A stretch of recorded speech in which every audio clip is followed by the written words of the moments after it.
Hey guys, Tony from Thermaltake here, and today we're going to be going over the installation for a brand new Flow 360 AIO. For this video, we're going to be installing it in an Intel 1151 motherboard, as well as an AMD AM4 motherboard as well. So let's go ahead and open up the box and see what's inside.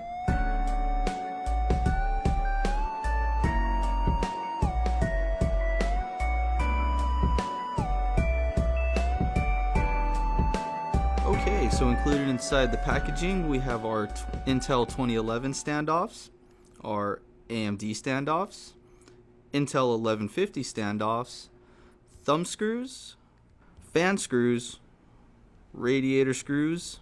We also have our AM4 standoffs,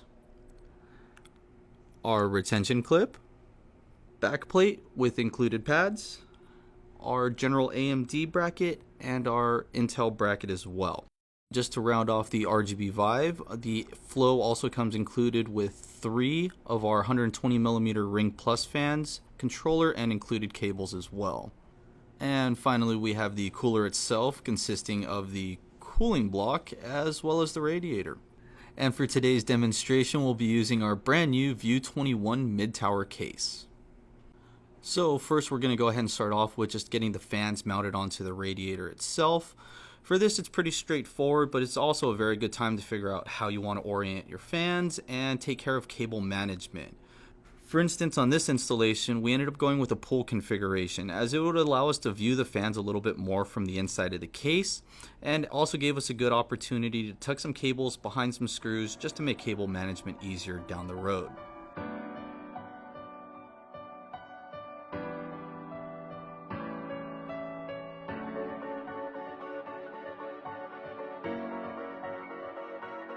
Okay, now that our fans are taken care of, time for the mounting hardware.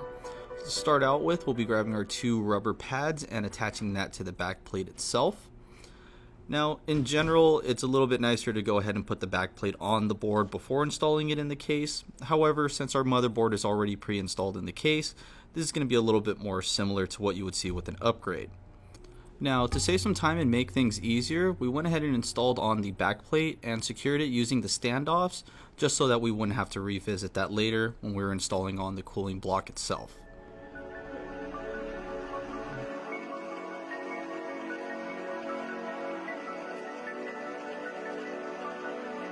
So now it's time to go ahead and get that radiator mounted.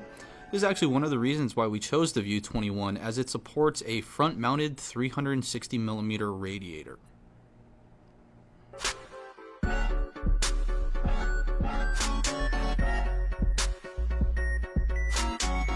Mounting the block for the Flow is pretty straightforward and simple, as all you'll need to do is line up the brackets for the pump with the standoffs themselves, and then just go ahead and secure it with the provided 4 thumb screws.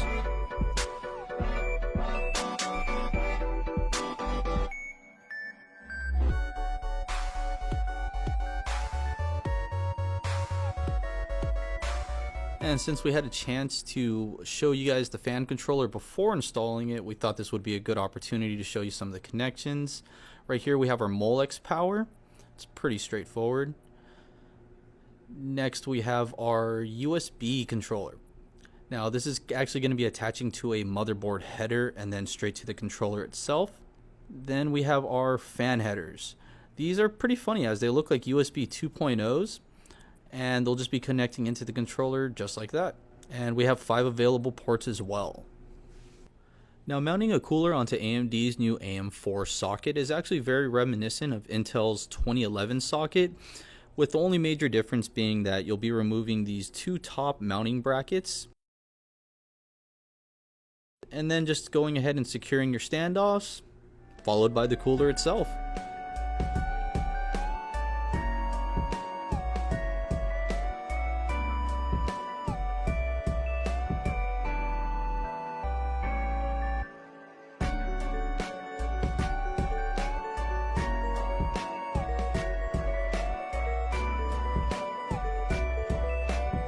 Alright guys, well if you have any questions on the Flow itself or the installation process, be sure to leave us a comment down below. Also, thanks again for joining us, and be sure to stay tuned for part 2 where we actually go over the software that makes everything possible.